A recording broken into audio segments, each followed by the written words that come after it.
이 약봉지를 열었을 때 나는 이미 죽어가고 있었습니다. 약사가 내 손을 잡으며 말했습니다. 어르신, 이거 영양제가 아닙니다.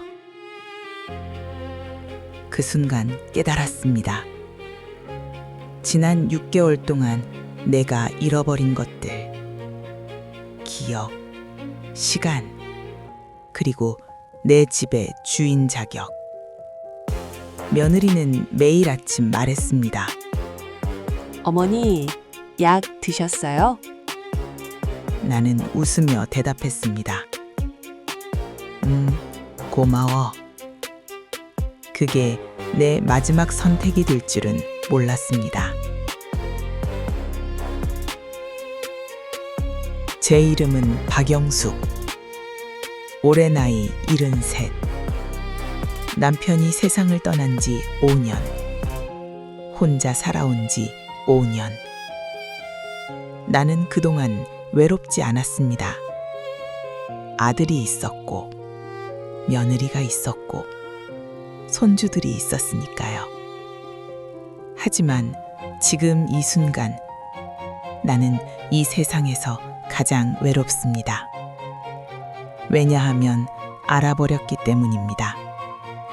가장 가까운 사람이 가장 무서운 적이 될 수 있다는 것을. 이것은 실제로 일어난 일입니다.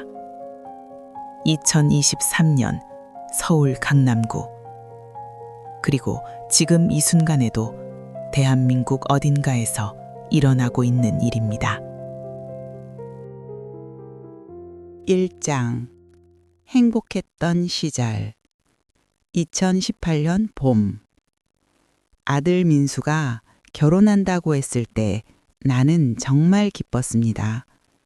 엄마, 수진이라고 착한 애야. 첫 만남. 수진이는 예쁘고 공손했습니다. 어머니, 잘 부탁드려요. 평생 민수 오빠 잘 모시겠습니다. 꾸벅 인사하는 모습이 너무 기특했습니다. 결혼식 날 수진이 어머니가 내게 말했습니다. 사돈께서 좋은 분이라 다행이에요. 우리 수진이 잘 부탁드립니다. 나도 웃으며 대답했습니다. 제가 더 감사하죠.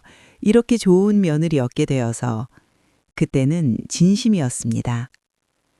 2018년에서 2022년. 결혼 후 4년. 수진이는 정말 좋은 며느리였습니다. 명절 때마다 먼저 연락했습니다. 어머니, 뭐 필요하신 거 없으세요? 아플 때마다 달려왔습니다. 어머니, 병원 모시고 갈게요. 손주들을 데리고 자주 왔습니다. 할머니, 보고 싶었어요. 나는 행복했습니다. 이웃 할머니들은 늘 부러워했습니다. 영수가, 너 복 많다. 요즘 그런 며느리 어디 있어. 맞아. 우리 집은 명절 때만 와. 평소엔 전화도 안 해. 나는 자랑스러웠습니다. 우리 며느리는 일주일에 한 번씩 와려. 반찬도 해주고 청소도 도와주고. 하지만 돌이켜보면 그때부터 이미 시작되고 있었는지도 모릅니다. 2022년 겨울. 남편의 죽음. 남편이 세상을 떠났습니다. 갑작스러운 심근경색. 장례식장. 수진이는 누구보다 슬퍼했습니다. 아버님, 아버님. 울면서 상복을 차려입고 조문객들을 맞이했습니다. 사람들은 말했습니다. 며느리가 참 효부네요. 진짜 딸 같아요. 나도 그렇게 믿었습니다. 49제를 지내던 날 수진이가 내 손을 잡았습니다. 어머니, 이제 혼자 계시는 거 너무 외로우시죠? 제가 자주 올게요. 어머니는 제 친엄마나 다름없으니까요. 그때는 정말 감동받았습니다. 지금 생각하면 그때부터였을지도 모릅니다. 계획이 시작된 건. 2장. 변화의 신호들. 2023년 3월. 어머니, 혼자 사시기 힘드시죠? 나는 대답했습니다. 괜찮아. 혼자 살아온 지 몇 달 됐는데. 그래도요, 요즘 노인 1인 가구 사고 많다던데 혹시 같이 사실 생각 없으세요? 아니야, 너희도 공간 필요하지 않니? 그럼 제가 자주 올게요. 어머니 건강 체크라도 해드려야죠. 며칠 뒤부터 수진이의 방문이 잦아졌습니다. 일주일에 한 번이 일주일에 2번이 되고, 2번이 3번이 되고, 나중엔 거의 매일 전화가 왔습니다. 어머니 주무셨어요? 어머니 식사하셨어요? 어머니 약 드셨어요? 처음엔 고마웠습니다. 하지만 점점 느껴졌습니다. 감시받는 느낌. 2023년 5월. 어머니, 요즘 깜빡깜빡 하시는 것 같아요. 무슨 소리야? 지난주에 같은 이야기 3번 하셨어요. 친구분 손주 대학 붙었다는 얘기. 그랬나? 사실 기억이 안 났습니다. 어머니, 70대 넘으면 다 그래요. 검사 한번 받아보시는 게 어때요? 난 멀쩡해. 확인 차원이에요, 어머니. 미리미리 체크해야죠. 2023년 6월. 병원 검사. 의사는 간단한 인지 검사를 했습니다. 100에서 7씩 빼보세요. 오늘 아침에 뭐 드셨어요? 여기가 어디죠? 나는 다 대답했습니다. 하지만 한두 가지는 헷갈렸습니다. 의사는 말했습니다.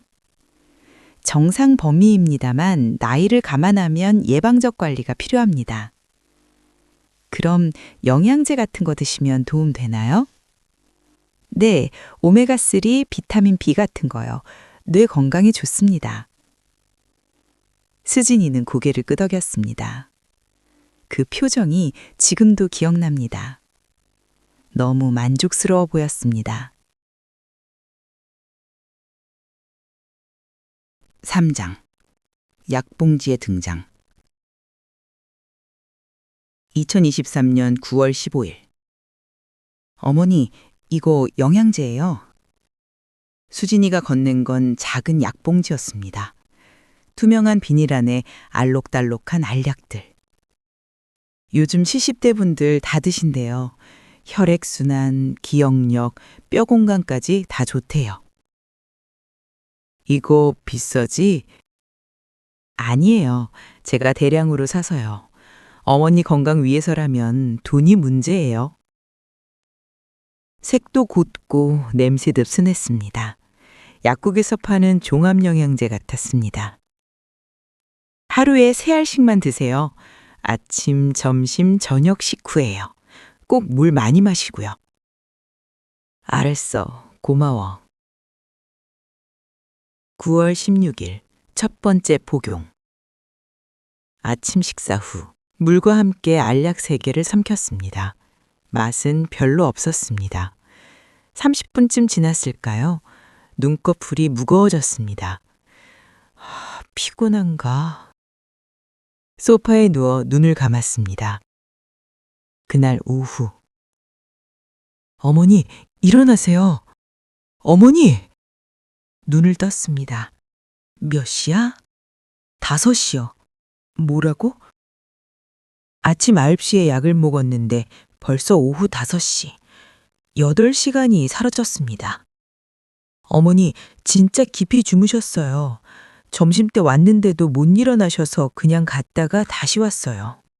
내가 점심도 안 먹었어? 네, 근데 괜찮으세요?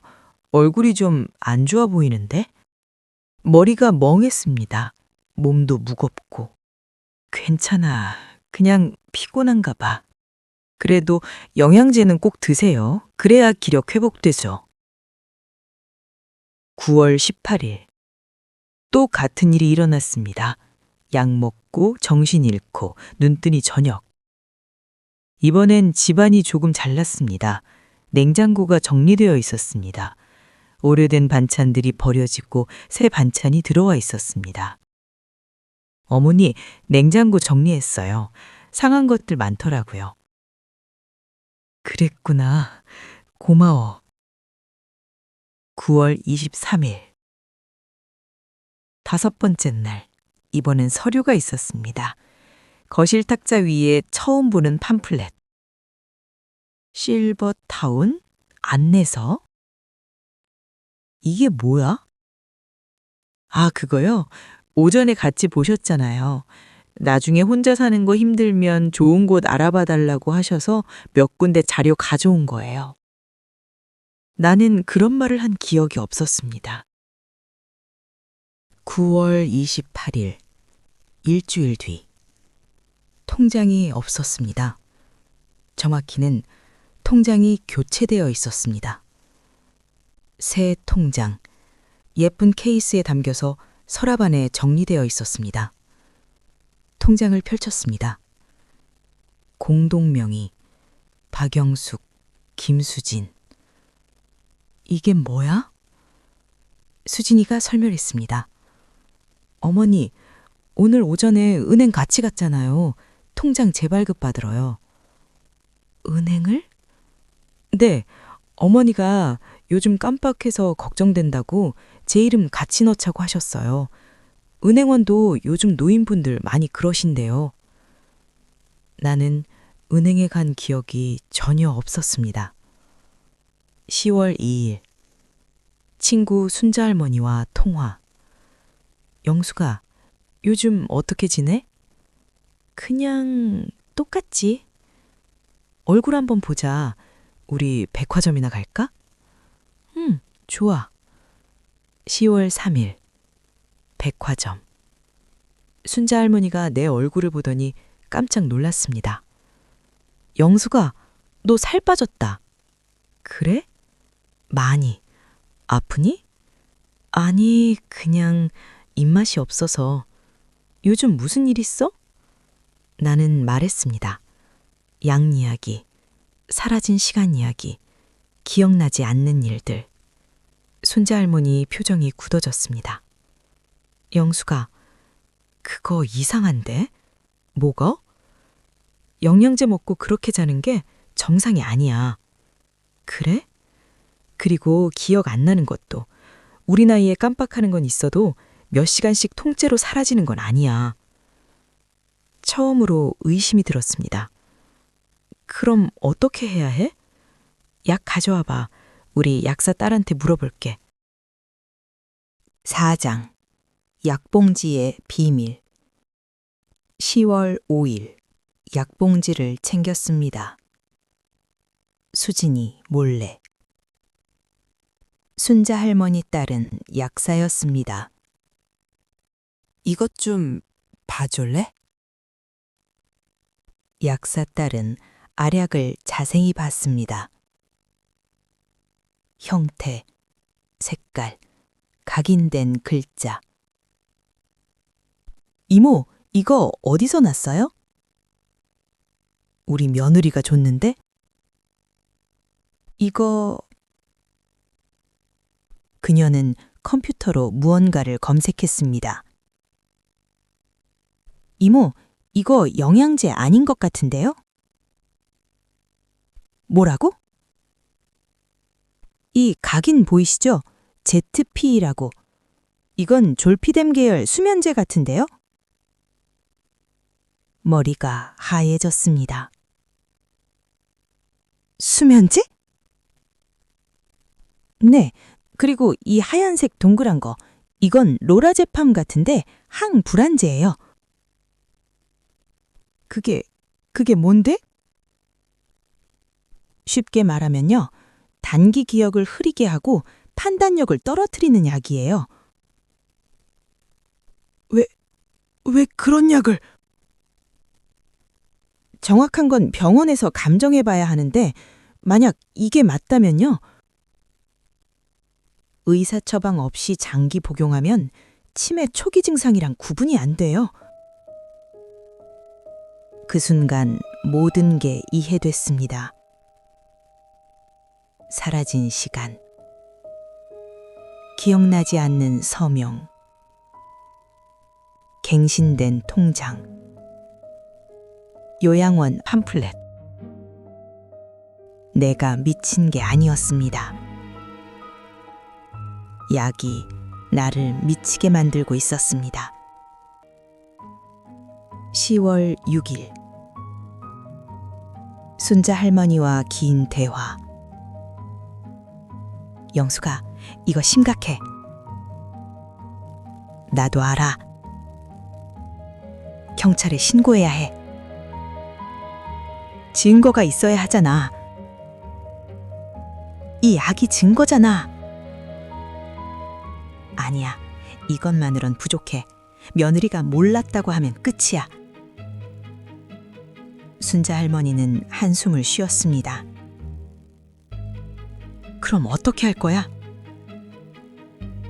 증거를 더 모아야 해. 어떻게? 나는 말했습니다.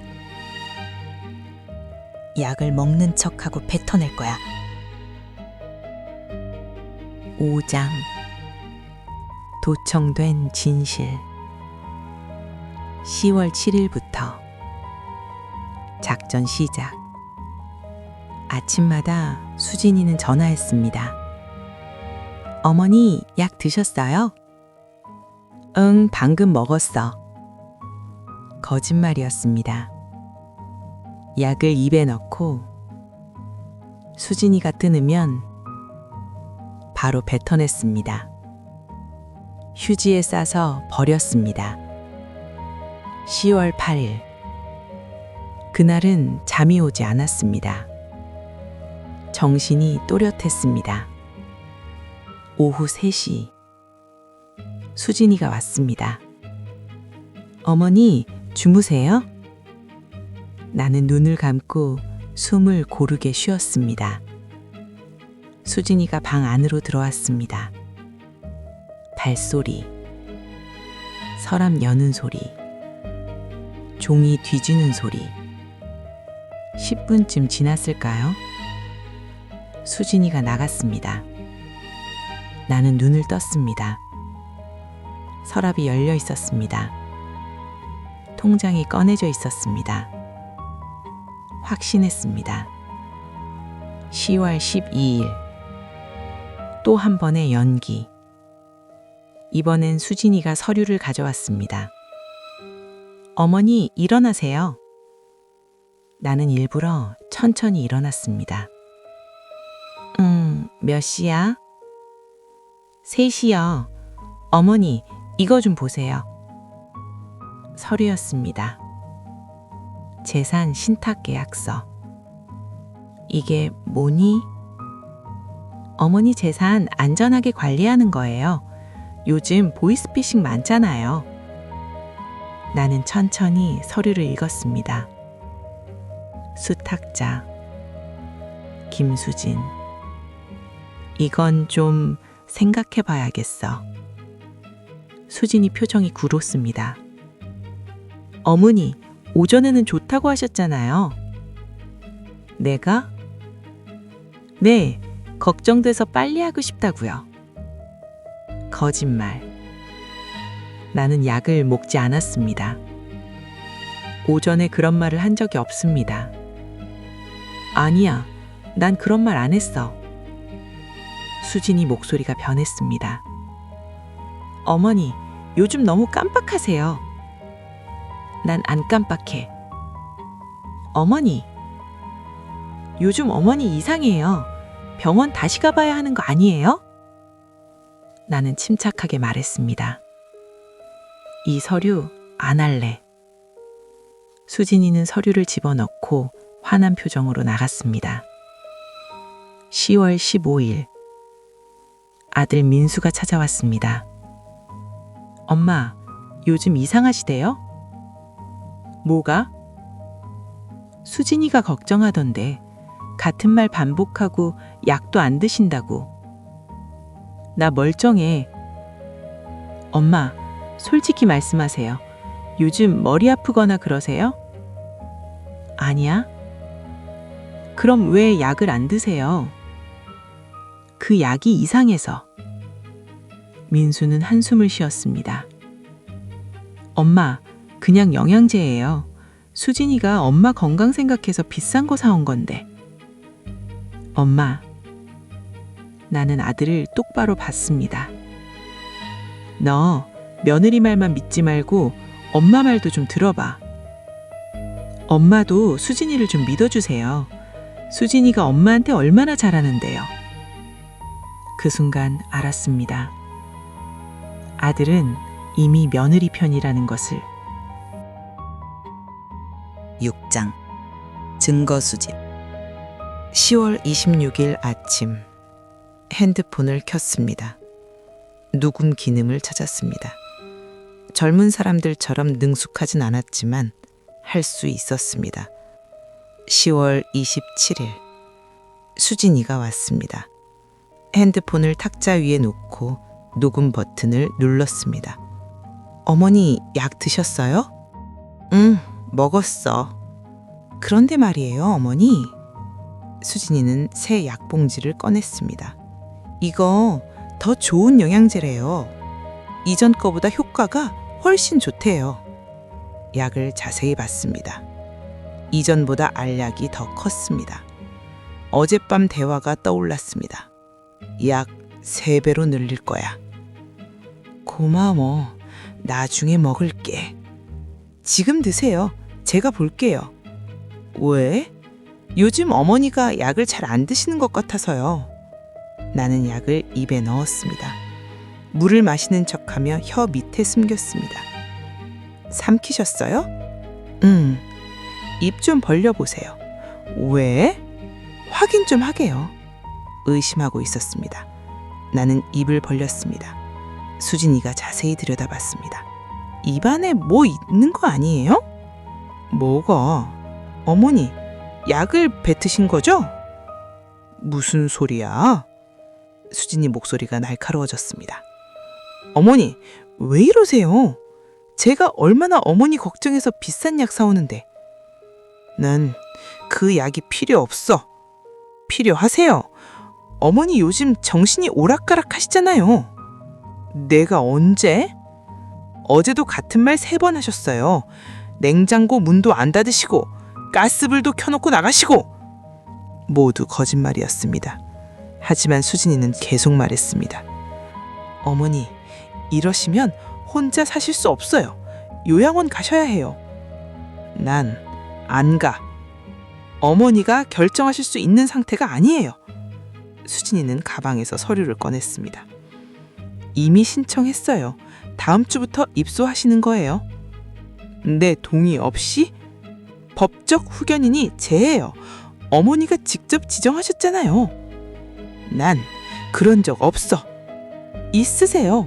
서류에 어머니 도장 찍혀 있어요. 나는 핸드폰을 집어들었습니다. 녹음이 계속되고 있었습니다.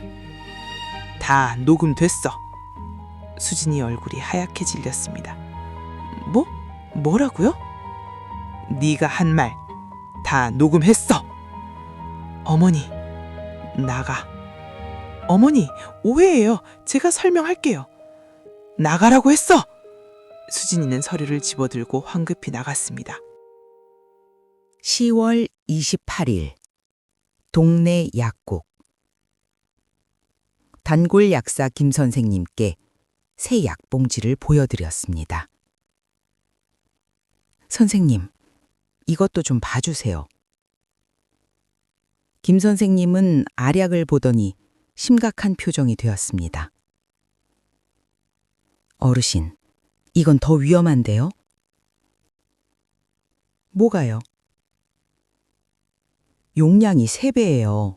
이 정도면 심각한 부작용이 올 수 있어요. 어떤?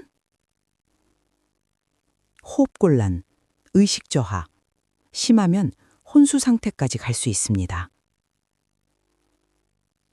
등골이 서늘했습니다. 그럼 죽을 수도 있다는 거예요?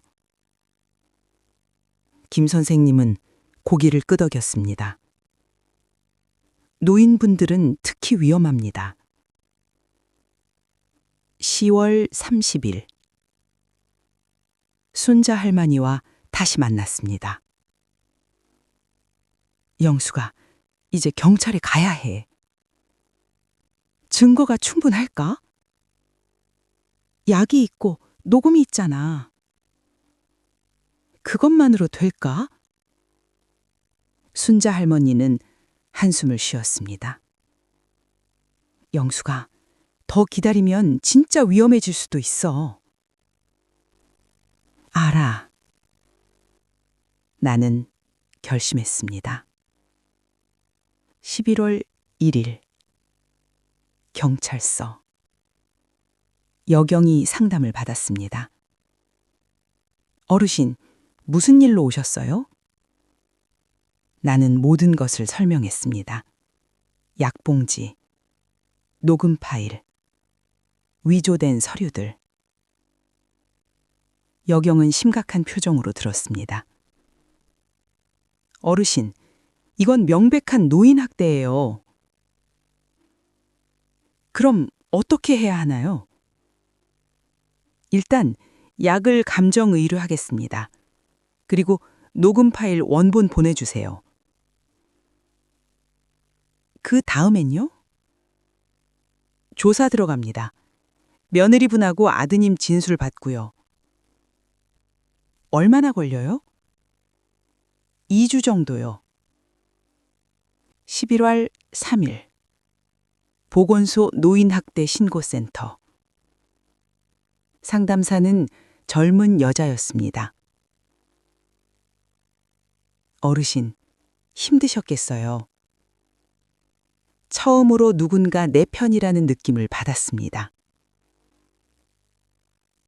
지금 당장 보호가 필요하세요? 아직은 괜찮아요. 혹시 위험하다고 느끼시면 언제든 연락하세요. 24시간 긴급전화 있습니다. 상담사는 명함을 건넸습니다. 어르신, 용기 내주셔서 감사해요. 많은 분들이 참고 사시거든요. 왜요? 가족이니까요. 창피하고 미안하고. 그래서 신고 못 하세요. 나도 그랬습니다. 하지만 이제는 아닙니다. 11월 7일. 법률 상담. 무료 변호사 상담을 받았습니다. 변호사는 30대 젊은 남자였습니다. 어르신, 증거가 탄탄하시네요. 이걸로 될까요? 충분합니다. 형사적으로는 사기, 위조, 학대, 민사적으로는 계약 무효 청구 가능합니다. 재산은요? 당연히 어르신 거예요. 위조된 서류는 다 무효고요. 요양원은요? 강제 입소는 불가능합니다. 어르신이 거부하시면 끝이에요. 처음으로 마음이 놓였습니다. 11월 10일. 혼자 앉아서 생각했습니다. 정말 이렇게까지 해야 하나? 아들이었습니다. 내가 낳고 키운. 며느리였습니다. 10년을 가족으로 지낸. 하지만 그들이 한 것은 나를 지우는 것이었습니다. 내 의식을, 내 기억을, 내 존재를. 아니, 이건 정당방위입니다. 7장 가스라이팅의 완성. 11월 12일 아들이 찾아왔습니다. 혼자가 아니었습니다. 정신과 의사와 함께였습니다. 엄마, 이분은 박 선생님이세요. 무슨 의사를 데리고 와? 박 선생님이 부드럽게 말했습니다. 어머니, 간단한 상담만 할게요. 난 상담 필요 없어. 어머니, 요즘 많이 힘드시죠? 안 힘들어? 며느리분하고 갈등이 있으시다면서요? 갈등이 아니라 범죄야. 의사는 수첩에 뭔가를 적었습니다. 어머니, 혹시 누가 자꾸 어머니를 해치려 한다고 느끼세요? 느끼는 게 아니라 실제로 그래. 예, 그렇게 느끼시는군요. 또 적었습니다. 어머니, 약은 잘 드세요? 그 약이 문제야. 수면제를 영양제라고 속인 거야. 네, 그렇게 생각하시는군요. 나는 깨달았습니다. 무슨 말을 해도 망상이 되는 상황. 완벽한 가스라이팅. 11월 14일 또 다른 병원. 이번엔 신경과. CT 촬영, MRI 촬영. 의사는 영상을 보며 말했습니다. 경미한 뇌 위축이 보입니다.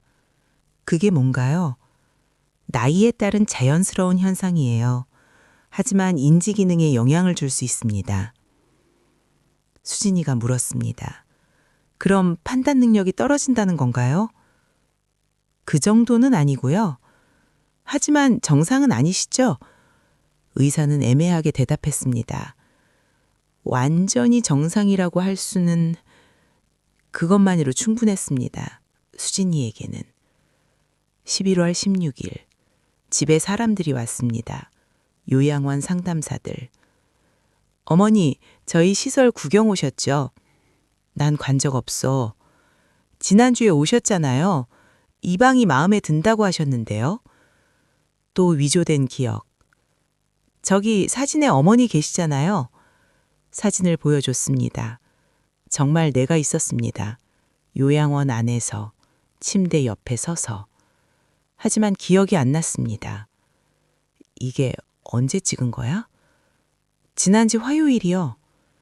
지난주 화요일. 약을 먹고 정신 없었던 날. 정신을 잃었던 날. 어머니, 입소 날짜만 정하시면 돼요. 난 안 가.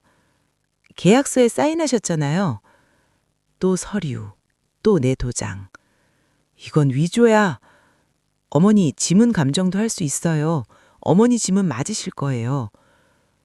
당연히 내 지문이겠죠. 약 먹고 정신 없을 때 그들이 내 손을 잡고 찍었을 테니까. 11월 18일. 친척들이 모였습니다. 시댁 쪽 친척들. 형님, 요즘 많이 힘드시죠? 아니요. 민수가 걱정하던데요. 깜빡깜빡 하시고 망상도 있으시다고. 망상 아니에요. 형님, 우리가 도와드릴게요. 요양원 가시는 게 좋을 것 같아요. 난 안 가요. 형님, 고집 부리지 마세요. 혼자 사시다 큰일 나면 어떡해요. 모두가 한 목소리였습니다. 이미 짜여진 각본. 11월 20일. 담. 혼자 앉아 있었습니다. 주변 모든 사람이 나를 미쳤다고 생각했습니다. 아들도, 며느리도, 친척들도, 심지어 의사들도. 하지만 나는 알고 있었습니다. 내가 미친 게 아니라는 것. 11월 22일 밤 11시. 마지막 도청. 수진이와 아들이 또 왔습니다. 나는 방에서 숨죽이고 들었습니다. 이번 주 안에 끝내야 해. 요양원 입수 날짜 정했어? 금요일로. 엄마가 동의하실까? 안 해도 상관없어. 의사 소견서 있잖아. 판단 능력 저하로 나왔어. 그래도 자기야, 지금 물러서면 다 틀어져. 경찰 조사도 들어오고 있어. 뭐? 어머니가 신고했어. 약간형 의뢰도 들어갔고. 그럼 어떻게 해? 빨리 입소시켜. 요양원 들어가시면 치매 환자의 망상으로 처리돼. 정말 괜찮을까? 괜찮아. 변호사랑 다 상의했어. 의사 소견서만 있으면 강제 입소 가능해. 재산은 이미 다 이전했어. 어머니 명의는 집 하나밖에 안 남았어. 그것도 다음 주에 처리할 거야. 엄마가 알면 모르게 할 거야. 요양원에서는 외부 연락 차단할 수 있어. 나는 모든 것을 녹음했습니다. 8장 결전의 날 11월 24일 경찰서에서 연락이 왔습니다. 어르신, 약 감정 결과 나왔습니다. 어떻게 나왔나요? 졸피뎀 20mg, 로라제팜 4mg, 일반 처방량의 3배입니다. 그럼 명백한 불법입니다. 처방전 없이 유통할 수 없는 약물입니다. 11월 25일 목요일 요양원 입소 예정일 하루 전 수진이가 왔습니다. 어머니, 짐 싸세요. 안 가. 어머니, 이제 선택권 없으세요. 법적으로 정해진 거예요. 불법이야. 불법 아니에요. 의사 소견서도 있고 법원 허가도 받았어요. 거짓말이었습니다. 하지만 나는 참았습니다. 내일을 위해서. 11월 26일 목요일 결전의 날 오전 10시 요양원 차가 왔습니다. 수진이와 아들 그리고 요양원 직원. 어머니, 가시죠. 기다려. 나는 전화를 걸었습니다. 여보세요, 경찰서죠? 박영숙입니다. 지금 요양원에 강제로 끌려가려고 하는데요. 어머니! 수진이가 전화를 빼앗으려 했습니다. 하지만 늦었습니다. 10분 후 경찰차 2대가 도착했습니다. 누가 박영숙 씨예요? 저요. 신고받고 왔습니다. 경찰은 수진이를 봤습니다. 대기 며느리분이세요? 네, 그런데요? 동행 좀 하시죠? 무슨 명목으로요? 노인학대 혐의, 그리고 약물 불법 유통 혐의. 수진이 얼굴이 하얗게 질렸습니다. 저는 변명은 서에서 하세요. 아들도 함께 경찰차에 탔습니다. 요양원 직원들은 헝급히 돌아갔습니다. 나는 현관에 서서 경찰차가 멀어지는 것을 보았습니다. 끝났습니다. 아니, 시작되었습니다. 진짜 싸움이. 11월 27일 변호사 사무소. 무료 상담 변호사가 이번엔 정식으로 사건을 맡았습니다. 어르신, 형사 고소하시겠어요? 네. 사기, 문서 위조, 약물 불법 유통, 노인학대, 강요 5가지 죄목으로 고소하겠습니다. 민사는요? 계약 무효 소송, 재산 반환 청구, 위자료 청구 다 진행하겠습니다. 이길 수 있을까요? 증거가 완벽합니다. 약물, 녹음, 의료 기록, 서류 100% 승소할 수 있습니다. 11월 30일 아들이 찾아왔습니다. 혼자였습니다. 수진이는 구속되었습니다. 엄마, 아들은 무릎을 꿇었습니다. 미안해요. 나는 아무 말도 하지 않았습니다. 엄마, 제발 고소 취하해 주세요. 싫어. 엄마, 수진이가 구속되면 애들은 어떡해요? 너희 생각했어야지. 나를 죽이려고 할 때. 죽이려 한 게 아니에요. 그래? 그럼 뭔데? 내 정신을 빼앗고 내 재산을 훔치고 나를 요양원에 가두려 한 게 죽이는 게 아니면 뭔데? 아들은 울었습니다. 미안해요.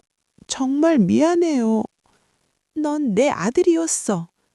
과거형으로 말했습니다. 이제 아니야. 12월 3일 법원 첫 재판. 수진이는 구치소에서 왔습니다.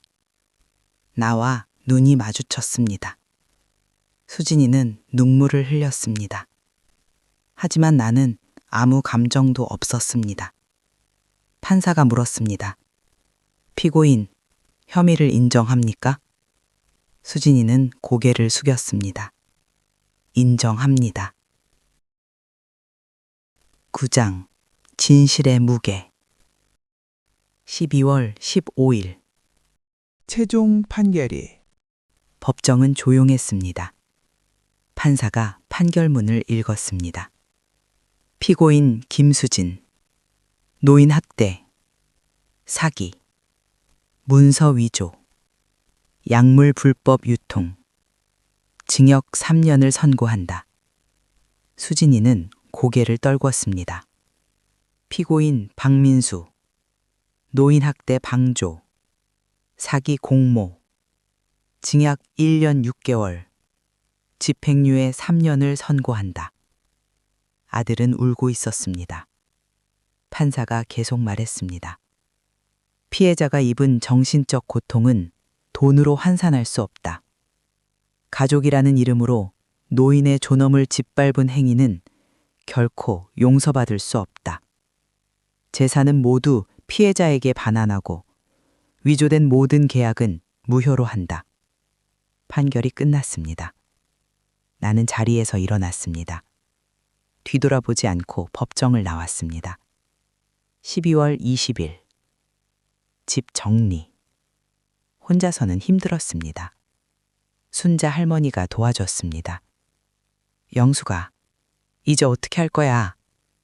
이 집 팔고 작은 데로 옮길 거야. 그래? 여긴 기억이 너무 많아. 좋은 기억도 나쁜 기억도. 그리고 말이야, 나는 순자 할머니를 봤습니다. 노인학대 방지센터에 기부하려고. 얼마? 재산의 절반. 순자 할머니는 놀랐습니다. 그럼 너는? 나머지 절반이면 충분해. 나 혼자 살기엔. 영수가, 누군가는 도와줘야 해. 나처럼 당하는 사람들을. 12월 25일 크리스마스.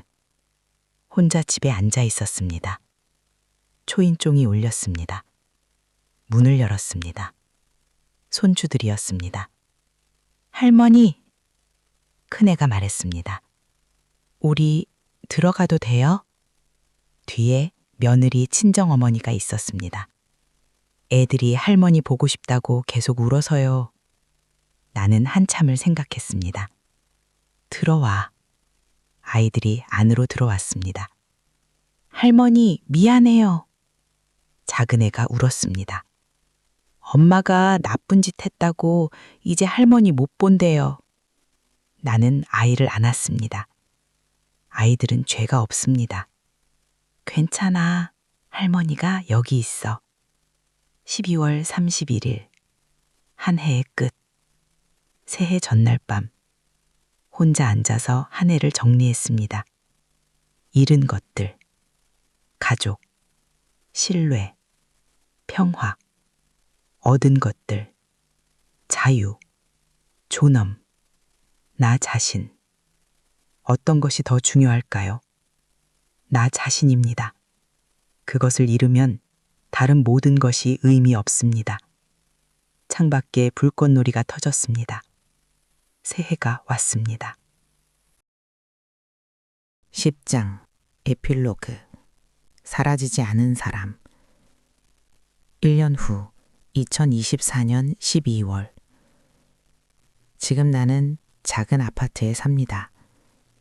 방 2개짜리. 혼자 살기 딱 좋은 크기. 아들은 집을 팔고 멀리 이사 갔습니다. 대구라고 들었습니다. 수진이는 출소 후 이혼했습니다. 아이들 양육권은 공동으로. 나는 한 달에 한 번 손주들을 만납니다. 며느리 친정에서. 어색하지만 그래도 만납니다. 아이들은 죄가 없으니까요. 노인 학대 방지센터. 매주 수요일 오전. 나는 상담 봉사를 합니다. 제 이야기를 들려드릴게요. 비슷한 상황에 있는 노인들에게. 저도 당했습니다. 하지만 이겨냈습니다. 어떤 할머니는 웁니다. 저도 며느리가 이상한 약을 줘요. 어떤 할아버지는 말합니다. 아들이 통장을 빼앗아 갔어요. 나는 그들에게 말합니다. 당신은 사라지지 않았습니다. 법정 증인, 가끔 법원에서 연락이 옵니다.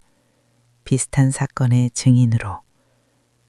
피해자분께서 증언을 부탁하셨습니다. 나는 법정에 섭니다. 그리고 말합니다. 내가 겪은 일을, 내가 느낀 고통을, 내가 이겨낸 과정을. 판사들은 귀 기울입니다. 배심원들은 고개를 끄덕입니다. 내 이야기가 누군가를 구합니다. TV 인터뷰. 작년에 방송에 나갔습니다. 얼굴은 모자이크 처리로. 노인 학대 생존자로 소개되었습니다. 기자가 물었습니다. 지금은 어떠세요? 행복합니다. 가족들을 용서하셨나요? 나는 잠시 생각했습니다. 용서는 아직 모르겠어요. 하지만 미워하지는 않아요. 왜요? 미워하면 제가 또 감옥에 갇히니까요. 분노라는 감옥에요. 오늘, 지금. 아침 7시. 알람이 울립니다. 일어나서 창문을 엽니다. 신선한 공기가 들어옵니다. 거울을 봅니다. 주름진 얼굴, 하얀 머리. 하지만 눈빛은 또렷합니다. 나는 여기 있습니다. 아침 식사, 토스트 2개, 우유 1잔. 약은 먹지 않습니다. 필요 없습니다. 내 정신은 멀쩡하니까요. 마지막 메시지. 가끔 이런 생각을 합니다. 왜 이런 일이 나에게 일어났을까? 답은 모르겠습니다. 하지만 한 가지는 압니다. 이 경험이 나를 더 강하게 만들었습니다. 가족이 가장 무서운 이유는 나를 해치기 때문이 아니라 나를 없는 사람으로 만들 수 있기 때문입니다. 하지만 나는 오늘도 살아 있습니다. 기억하고, 선택하고, 끝까지 나 자신으로.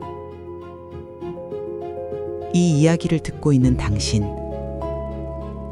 혹시 지금 이상한 약을 먹고 있지는 않습니까? 혹시 지금 사라지고 있는 시간이 있지는 않습니까? 혹시 지금 누군가 당신을 의심하게 만들고 있지는 않습니까? 기억하세요. 당신은 아직 사라지지 않았습니다. 당신은 여전히 선택할 수 있습니다. 당신은 도움을 청할 수 있습니다. 전화번호 하나만 기억하세요. 노인학대 긴급전화 1577-1389 24시간 365일. 창피한 일이 아닙니다. 약한 것이 아닙니다. 살아남기 위한 선택입니다. 나처럼. 나는 지금 발코니에 앉아 있습니다. 햇살이 따뜻합니다. 손에는 커피 한 잔. 옆에는 순자 할머니가 앉아 있습니다. 영수가, 뭐 생각해? 그냥 살아있다는 거. 그게 뭐가 특별해? 나는 웃었습니다. 특별하지. 1년 전에는 확신하지 못했거든. 내가 내일도 나로 살아있을지. 순자 할머니도 웃었습니다. 이제 확신해? 응. 나는 커피를 한 모금 마셨습니다. 나는 내일도 나야. 모레도, 1년 후에도. 박영숙으로, 사라지지 않은 사람으로. 이 이야기는 실제 사건을 바탕으로 재구성되었습니다. 2023년 대한민국에서 노인학대 신고 건수 7,421건. 그중 가족에 의한 학대 83.2%. 신고되지 않은 사례는 그 10배로 추정됩니다. 당신 옆에 노인이 지금 이 순간에도 사라지고 있을 수 있습니다. 관심이 생명입니다.